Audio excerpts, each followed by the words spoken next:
Hello दोस्तों, मैं जितेंद्र शर्मा बिहार अड्डा 24/7 पे आप सभी लोगों का स्वागत करता हूं और मैं और कौशलेंद्र संत आप सभी लोगों का स्वागत करते हैं। तो जी हां दोस्तों, जैसा कि आपको पता है कि एस्टेट का यहां पर सिलेबस आ चुका है और पूरी तरह से ए टू जेड यहां पे हम आपको जानकारी देने जा रहे हैं।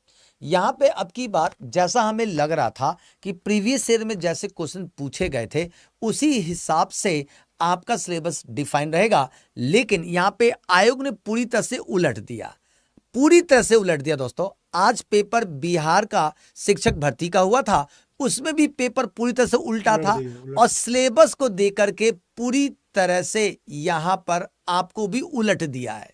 मतलब कहने का मतलब है कि पेपर में जो सिलेबस दिया गया है आप लोगों के लिए पूरा डिफरेंट है। लेकिन सर इसमें एक चीज जो है सकारात्मक पक्ष भी है इसका। बताइए। जैसे सकारात्मक पक्ष ये है दोस्तों कि जितना भी सिलेबस है वो डिटेल्ड में दिया है, यानी टॉपिक वाइज दे दिया है। हाँ, कि इतने ये टॉपिक से पॉजिटिव क्वेश्चन चीज ठीक है, ये पॉजिटिव है, लेकिन यहाँ पे जो एस्टेट का जो सिलेबस दिया गया है वो अब ये नहीं कह रहा कि अब आपको ये सब्जेक्ट पढ़ना है, ये तो कहीं नहीं रहा। अब तो सब्जेक्ट का दायरा ही खत्म कर दिया।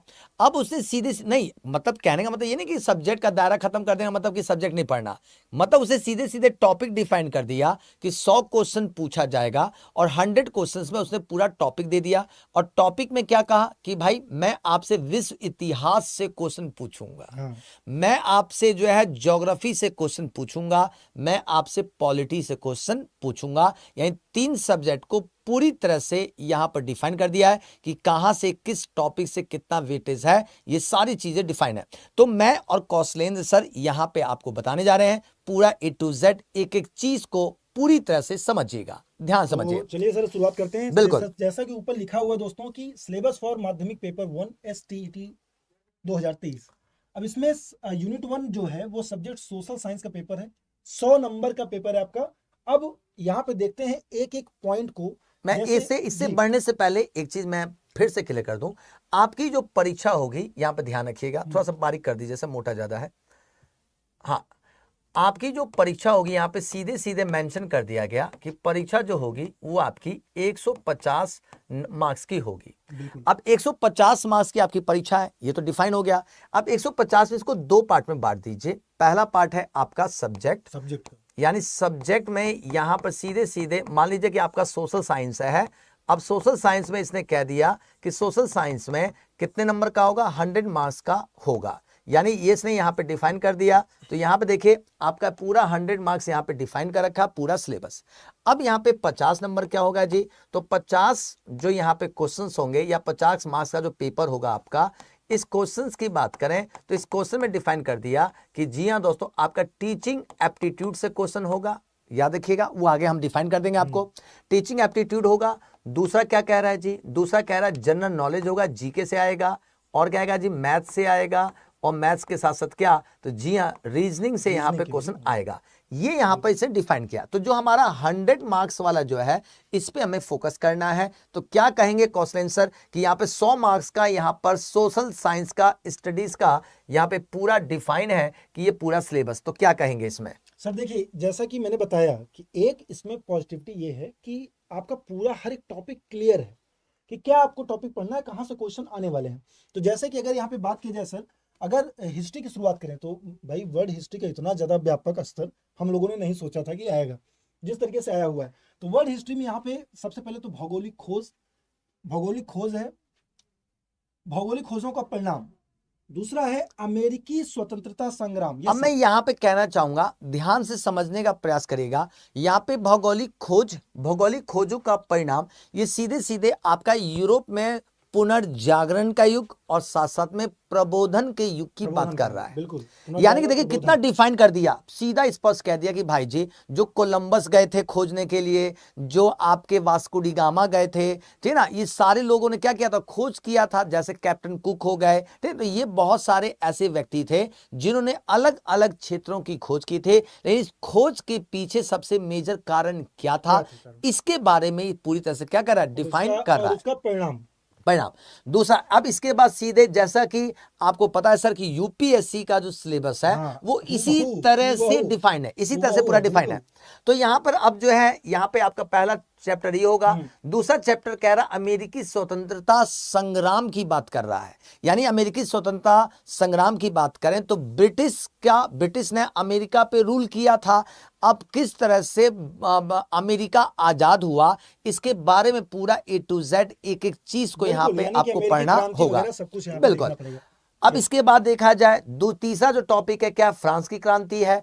फ्रांस की क्रांति के संदर्भ में कहा जाता है कि फ्रांस को छींक आती थी, फ्रांस को छींक आती थी और जुखाम पूरे यूरोप को हो जाता था। समझा ना? तो अब ये अब कहेंगे यूपीएससी ने क्वेश्चन पूछा है तो अब कहेंगे सर कहां से कहां ले गए। अरे भाई हम लोग जो है यूपीएससी एस्पिरेंट स्टूडेंट रहे हैं तो पता है कि कहां से क्या पढ़ना पूरी चीजें। तो ये चीज फ्रांस की क्रांति। अब नाजीवाद एंड हिटलर का कह रहा है, यानी नाजिज्म की बात कर रहा है कि किस तरह से हिटलर ने अपनी पार्टी का फॉर्मेशन किया था नाजीवाद, और किस तरह से उसने द्वितीय विश्व युद्ध में तहलका मचा दिया था, इसके संदर्भ में पूरा ये कह रहा है।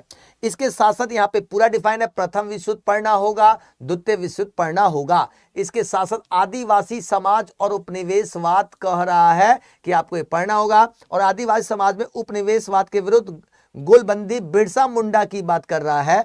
साथ साथ में क्या, चुआड़ विद्रोह, तिलक मांझी, बरसा, ये सब चीज की बात चल रही है, यहां पर डिफाइन है। इसके बाद क्या कह रहा है, कृषि और खेतीहर समाज की बात कर रहा है। वर्तमान समय ग्रामीण अर्थव्यवस्था में परिवर्तन कर रहा है। बिहार में केला, गन्ना, गेहूं, लीची, संयुक्त राज्य अमेरिका गेहूं, कपास, ये सब चीजें आपसे पूछ रहा है। यानी कि पूरा का पूरा एग्रीकल्चर आपको यहाँ पे फोकस कर दिया है। लेकिन और सर एग्रीकल्चर में भी डिफाइन कर दिया है कि कहां से पूछेंगे। और ये सिलेबस में आपको बता दूं पूरी तरह से अगर देखा जाए जो SCERT की जो किताब है SCERT, वो पूरी तरह से उसी पर बेस्ड है सर। यहाँ पर लेकिन हमको जो है SCERT और NCERT दोनों को फोकस करना होगा। जी जी जी, बिल्कुल बिल्कुल। अब इसके बाद कह रहा है कि राष्ट्र संघ और राष्ट्र संघ का प्रयास, राष्ट्र संघ की विफलता और संयुक्त राष्ट्र संघ के बारे में यहाँ पे बात चल रही है। यानी यूएनओ का फॉर्मेशन कैसे हुआ, किस पृष्ठभूमि में हुआ, वर्तमान में यूएनओ की क्या प्रासंगिकता है, यूएनए के कौन कौन से पार्ट हैं, चाहे वो सुरक्षा परिषद हो, चाहे वो महासभा हो, चाहे वो वर्ल्ड बैंक हो, चाहे वो IMF हो, चाहे कोई सा भी पार्ट हो, इसके बारे में ये पूरा कह रहा है।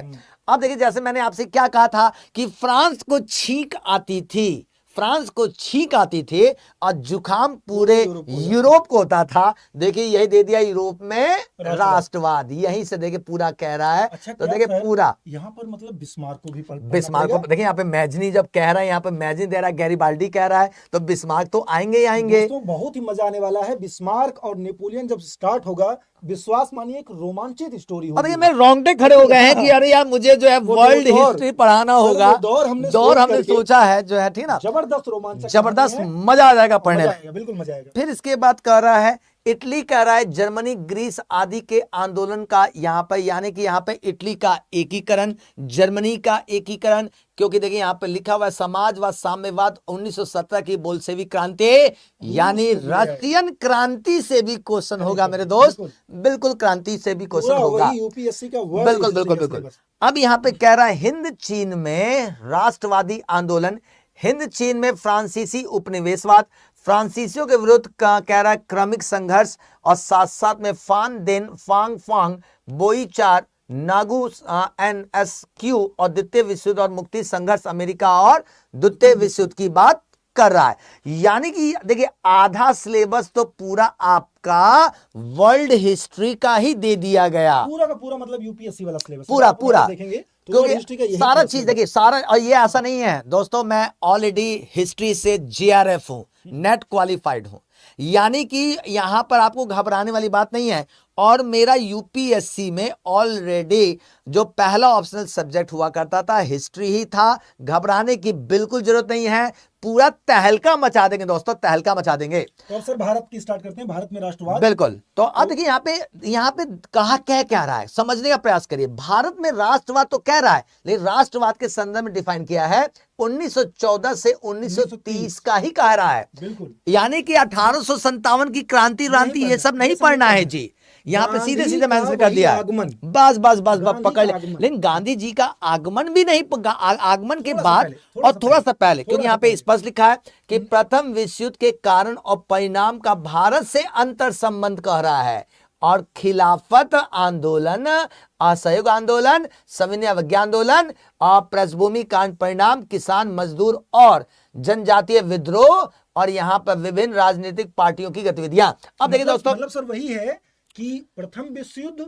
और फिर वही 1915 में गांधी जी का आगमन होता है, वहां से लेकर के 1930 तक की जितनी भी घटनाएं हैं जो राष्ट्रवाद से संबंधित हैं, वहां से क्वेश्चन, यानी कि 1914 से 30 के बीच में जो भी जनजातीय विद्रोह हुआ वो आपको पूरी तरह से पढ़ना ही पढ़ना है, लेकिन इसमें थोड़ा सा और ज्यादा हमें डीप में चलना पड़ेगा। बिल्कुल सर, बिल्कुल। अब यहाँ पे अर्थशास्त्र कह रहा है, अर्थशास्त्र और आजीविका कह रहा है, औद्योगिकीकरण की बात कर रहा है, यानी ब्रिटेन में किस तरह से औद्योगिकीकरण हुआ ये पढ़ना है। ब्रिटेन और भारत में औद्योगिकीकरण, औद्योगिक पूछा, उत्पादन व कुटीर उद्योगों के बीच संबंध, मजदूरों की आजीविका, ब्रिटेन और भारत, संगठित और असंगठित क्षेत्र में काम करने वाले ब्रिटेन और भारत के मजदूरों का जीवन स्तर, ठीक है ना। तो यहाँ पे आपसे सीधे सीधे मेंशन कर दिया है, ठीक है। तो ये सारी चीजें दोस्तों, एक चीज है कि हाँ थोड़ा सिलेबस को अलग बनाया गया है, लेकिन रोमांचक भी बनाया गया है, यानी मजा आने वाला है आप लोगों को पढ़ करके, एकदम निश्चित तौर पर मजा आएगा। तो चलिए आगे डिस्कस करते हैं, आगे का सिलेबस क्या है। थोड़ा सा ऊपर करते हैं। अब देखिए ध्यान से, अब यहाँ पे क्वेश्चंस की बात किया जाए, यहाँ पे और अगर देखा जाए तो और क्या, अब यहाँ पे समझने वाली बात है, व्यापार और भूमंडलीकरण, सीधे सर कहाँ पे, ग्लोबलाइजेशन पे पहुंच गया।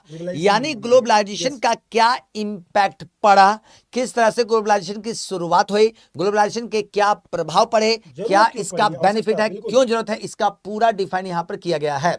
इसके अलावा देखिए ध्यान से, इसके बाद कह रहा है क्या, प्रेस संस्कृति राष्ट्रवाद, 19वीं सदी के बाद में प्रेस का विकास, पूरा नोट्स तैयार है, घबराने की जरूरत नहीं है।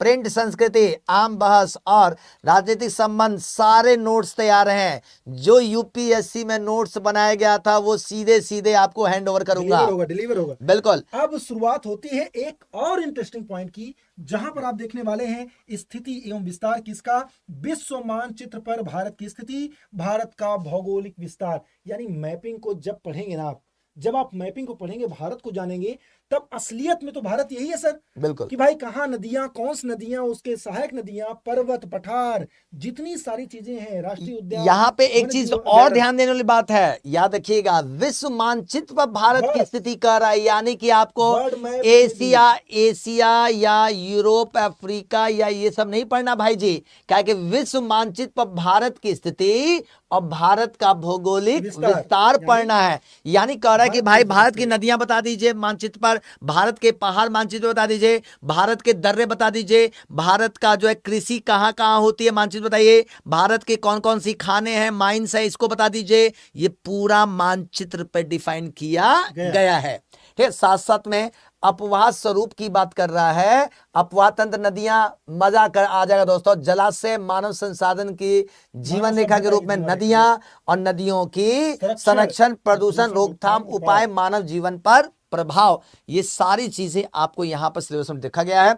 इसके अलावा क्या, प्राकृतिक क्या है, तो प्राकृतिक वनस्पति, जब भारतीय जलवायु की प्रभावित करने वाले कारक, प्राकृतिक वनस्पति, ये सारी चीजें आपसे यहां पर सिलेबस में डिफाइन है।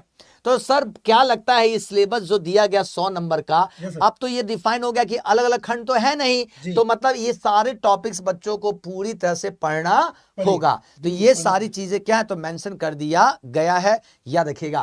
पहले बहुत ज्यादा कंफ्यूजन भी था बच्चे को, लेकिन अब कोई कंफ्यूजन की कोई गुंजाइश नहीं है। अब यहाँ पे मैं आपसे कहूंगा कि देखिए, यहाँ पे जनसंख्या का आधार कह रहा है, जनसंख्या का आधार पूछा है, घनत्व कह रहा है, वितरण कह रहा है, जनसंख्या के परिवर्तन के निर्धारित एवं प्रभावित करने वाले कारक कह रहा है, भारत के पड़ोसी देश, स्थिति और विस्तार, संक्षिप्त परिचय, नेपाल, भूटान, बांग्लादेश, श्रीलंका, पाकिस्तान, जलवायु की विशेषता, उद्योग धंधे, खनिज उद्योग धंधे, अर्थव्यवस्था का प्रभाव, ये सारी चीजें कह रहा है।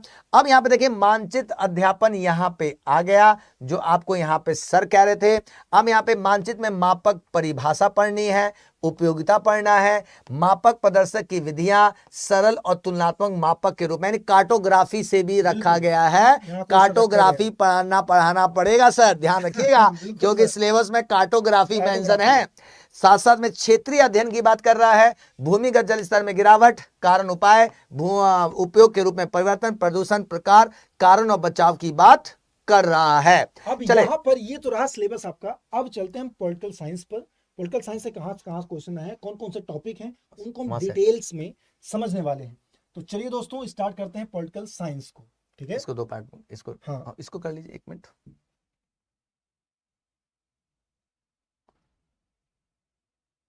यहाँ तक हो गया था,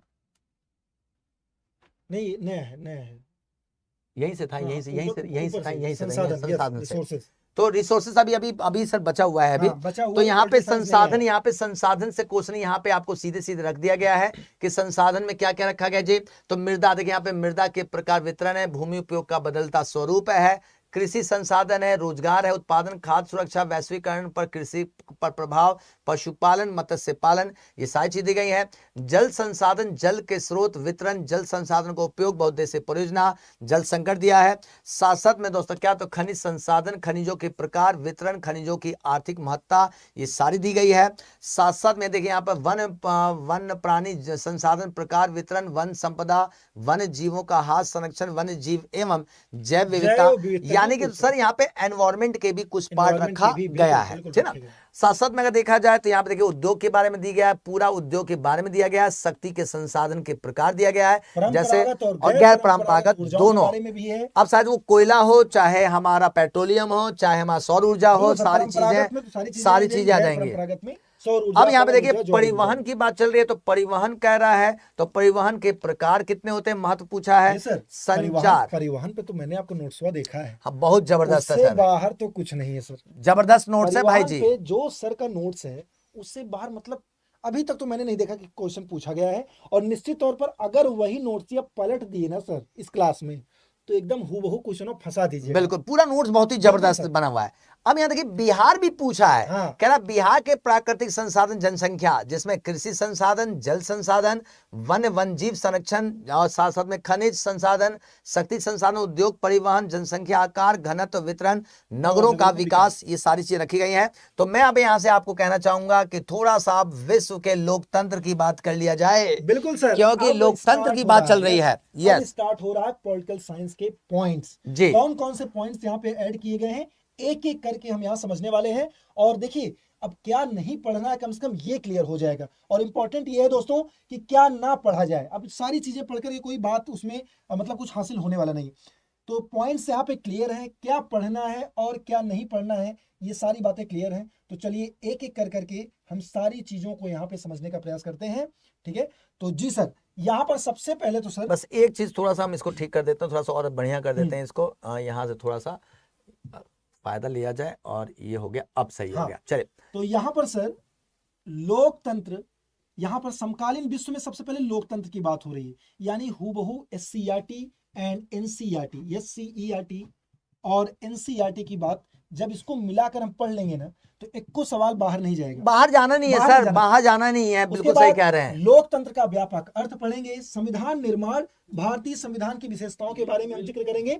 साथ ही साथ लोकतंत्र में चुनावी राजनीति, भारत में चुनावी प्रणाली कैसे, निर्वाचन क्षेत्र, आरक्षित और अनारक्षित, मतदाता सूची, चुनाव अभियान तथा मतदान और मतगणना को भी यहाँ पर हम देखने वाले हैं। सर संसदीय लोकतंत्र की संस्थाओं को भी हम पढ़ेंगे, ठीक है ना। बिल्कुल। जैसे कि संसदीय लोकतंत्र में निर्णय लेने वाली संस्थाएं कौन कौन सी हैं, इनमें हम पढ़ेंगे संसद, इंपॉर्टेंट पॉइंट, राष्ट्रपति, प्रधानमंत्री, मंत्रिपरिषद और इसके साथ ही साथ उच्चतम न्यायालय की तीनों संस्थाओं के अंतर संबंध। तीनों संस्थाओं का मतलब यहाँ पर है कि कार्यपालिका, विधायिका और न्यायपालिका के बीच में, यानी अगर देखा जाए तो यहाँ पे स्पष्ट रूप से जो मेंशन किया गया है Yes, sir. कि यहाँ पे संविधान से तो क्वेश्चन आपका रहेगा ही रहेगा, लेकिन संविधान के साथ साथ जो ट्रेडिशनल पार्ट वाला जो पार्ट है, जैसे लोकतंत्र क्या है, बंधुत्व क्या है, समाजवाद क्या है, साथ साथ में गणतंत्र व्यवस्था क्या है, इन सब के बारे में पूरा विस्तार से डिजाइन, एक पॉइंट्स क्लियर कर आपको दिए याद है जाएं। कौशल सर, Yes, जब sir. यहाँ आपने पेपर दिया होगा, देखिए मैंने तो अपने टाइम पीरियड में दिया था, सब चीज तैयारी भी की गई थी, हमारे गुरुजन ने हमें तैयारी भी कराया था। आपको याद है कि हम लोग जब यूपीएससी में एक ऐसे का पेपर होता था, हाँ, बिल्कुल। और ऐसे में पूरा लोकतंत्र पे ही पूरा क्या है, एक जबरदस्त पॉइंट पूरा है सर, मतलब point एक पूरा है। लोकतंत्र पर पूरा हम लोगों को ऐसे में पढ़ना होता था कि पूरा लोकतंत्र के बारे में उसका क्या दोष है, क्या गुण है, महत्व है, क्या सब कुछ। महत्व है, सारी चीजें A to Z, लोकतंत्र के प्रकार कितने हैं, तो ये सारी चीजें ऑलरेडी, यानी कि यूपीएससी ने दोस्तों बहुत कुछ सिखाया है, बहुत कुछ सिखाया है। और उन सारे अनुभवों को हम आपके साथ साझा करेंगे। एक प्रश्न नहीं बाहर होगा, अभी भी दावा है। नेक्स्ट आगे है दोस्तों कि लोकतांत्रिक अधिकार में मौलिक अधिकार पढ़ना है आप लोगों को, अधिकारों का बढ़ता दायरा पढ़ना है। जैसे कि वर्तमान समय आपने देखा कि इंटरनेट भी एक अधिकार मान लिया गया, मौलिक बिल्कुल अधिकार बिल्कुल मान लिया बिल्कुल। गया। वैसे मानवाधिकार, सूचना का अधिकार यहाँ पे पढ़ना है। अब यहाँ पर डिफाइन करने वाली बात है कि देखिए दोस्तों, मौलिक अधिकार तो आपको पढ़ना है, तो बिल्कुल। मौलिक अधिकार तो हम आपको संविधान से पढ़ा देंगे। अब यहाँ पे मानवाधिकार क्या, तो यूएन चार्टर हमें पढ़ना होगा। सबसे अब यूएन चार्टर पढ़ना होगा तो पहले तो हमें ये डिफाइन करना होगा कि what is the difference between fundamental rights and human rights. Human rights दोनों किसे में कहते हैं और फंडामेंटल राइट्स किसे कहते हैं, तो इसको भी डिफाइन करेंगे। तो दोस्तों घबराने की जरूरत नहीं है, मजा आ जाएगा दोस्तों पढ़ने में, मजा आएगा, विश्वास जी। कीजिए। आगे बढ़ेंगे, सत्ता की साझेदारी यहाँ पर पढ़ेंगे, जैसे कि लिंग भेद एवं सांप्रदायिक विभेद जो होते हैं उनको भी यहाँ पे देखने वाले हैं। सत्ता में साझेदारी की कार्यप्रणाली में लोकतंत्र में प्रतिस्पर्धा एवं संघर्ष, जैसे प्रतिस्पर्धा एवं संघर्ष के अर्थ क्या है, जनसंघों की भूमिका, राजनीतिक दल क्या होते हैं, भारत के प्रमुख राजनीतिक दल चाहे राष्ट्रीय हो या क्षेत्रीय हो, राजनीतिक दलों में प्रतिस्पर्धा का लोकतंत्र के सशक्तिकरण एवं राष्ट्रीय विकास, यानी सीधे सीधे कहने का मतलब क्षेत्रीय दल और साथ साथ में राष्ट्रीय दल की भूमिका। जैसे असर ये कहा जाए, जैसे बिहार में ना जब हम लोग बीपीएससी के जब राइटिंग करते थे, उस समय जब बीपीएससी में दिया था, मेंस दिया था, तो उस समय लिखता था कि लोकतंत्र में जातिवाद की भूमिका, बिहार की राजनीति में जातिवाद की भूमिका, बिहार में क्षेत्रीय दल की भूमिका। अब ये जो चीजें अब यहाँ पर आ चुकी हैं ग्राउंड लेवल पर, इसकी समझ विद्यार्थियों को होनी चाहिए। तो इस तरह से सिलेबस दिया गया है।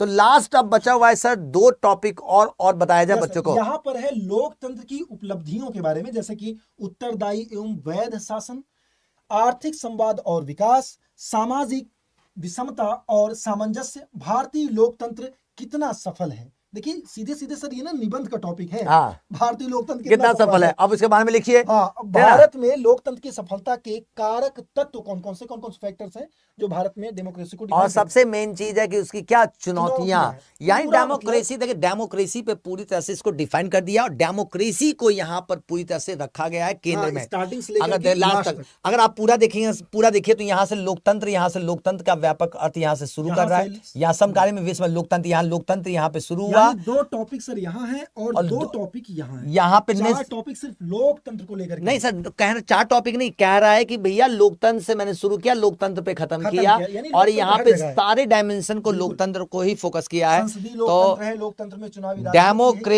डेमोक्रेसी को यहाँ पूरी तरह से दोस्तों यहाँ पे फोकस कर दिया है। घबराने वाली बिल्कुल बात नहीं है, सारा चीज पढ़ना होगा क्योंकि अब तो डिफाइन कर दिया कि ये सिलेबस है। कक्षा 10 से लेकर के 12 तक की एनसीईआरटी है सर, बस पूरी तरह से पढ़ना होगा और दोस्तों जी जान लगा देंगे दोस्तों आप लोगों के लिए। घबराना नहीं, मजा आ जाएगा पढ़ने में। डिटेल आ गया, हमको क्या पढ़ना है क्या नहीं पढ़ना ये पता चल गया। बिल्कुल, और इसका इम्पैक्ट आप पर बहुत तेजी से यहाँ पे सेशन जो होगा हम लोग यहाँ पे प्लान कर लेंगे कि कैसे क्या चीजें होंगी जबरदस्त तरीके से, ताकि फुल एंड फाइनल आप सिलेक्शन लेकर आ जाए। एक चीज और है, जैसे मार्केट में इतने ज्यादा विशेषज्ञ घूम रहे हैं, ठीक है ना, कि हम ये कर देंगे, हम वो कर देंगे, अब जरा करके दिखाएं, अब जरा इस पर बात करके दिखाएं जो आया हुआ है। और आपको पता ही है कि बहुत सारे लोगों का तो यहाँ पे बहुत सारे लोगों ने तो आंसर भी गलत कर दिया था, बहुत ज्यादा गलत। ठीक है, तो यहाँ पर तो आज के पेपर में तो भाई जी तो मतलब पेपर का लेवल इस तरह से बना दिया था, लाइव दिखे, हमारा व्यूज आए। तो ये सब चीजें बस ध्यान रखिएगा कि बस भाई अब हमारे साथ जुड़िए जबरदस्त तरीके से, क्योंकि अब सिलेबस डिफाइन है, अब तो जो सिलेबस डिफाइन है, जहां सर ठोस भाग है, जहां ज्ञान है, वहां ये उबलना बबलना ये सब नहीं है। हम निश्चित रूप से पूरे सिलेबस को एकदम जैसे डिटेल में दिया है उसी टॉपिक वाइज हम चलेंगे, सब कुछ पढ़ेंगे, थोड़ा समय ज्यादा लगेगा। इसीलिए सर अभी एग्जामिनेशन की डेट भी नहीं आई है, क्योंकि इतना डिटेल उनको सिलेबस देना था। तो हम आराम से पढ़ेंगे, अच्छे से पढ़ेंगे, सब कुछ समझेंगे। विश्वास मानिए जब आप क्लास पूरी कर लेंगे तो अपने अंदर आप बहुत सारी चेंजेस देखने को पाएंगे। बिल्कुल, जैसे हम लोग यूपीएससी में बहुत सारे चेंजेस आए। बिल्कुल, शिक्षा कैसे शिक्षित बनाती है व्यक्ति को, ये आपका यही सिलेबस बताएगा, ठीक है ना। तो आशा करता हूं कि सिलेबस को आप लोग पढ़ें, पहले तो जाकर के डाउनलोड करें, पढ़ें उसको अच्छे से बिल्कुल, और उसके बाद अगर कोई सिलेबस को लेकर के कंफ्यूजन है तो उसको सीधे हमसे आप जुड़ करके कमेंट बॉक्स में भी लिख सकते हैं। कमेंट बॉक्स में भी आप लिख करके जरूर बताइएगा कि सिलेबस में कोई डाउट हो, कुछ पूछना चाहता हो, तो हम लोग बिल्कुल खड़े हैं, हमारी टीम आपके साथ है। तो इसी के साथ विदा लेते हैं। Thank you, take care and sir ये बताइए, जय हिंद दोस्तों। सर ये बताइए 50 नंबरों नहीं बताइए, नहीं 50 नंबर के लिए उसमें अलग से सर डिफाइन कर रहे हैं ना। तो यहाँ के लिए आज के लिए काफी। ओके, जय हिंद दोस्तों, अब good night and thank you.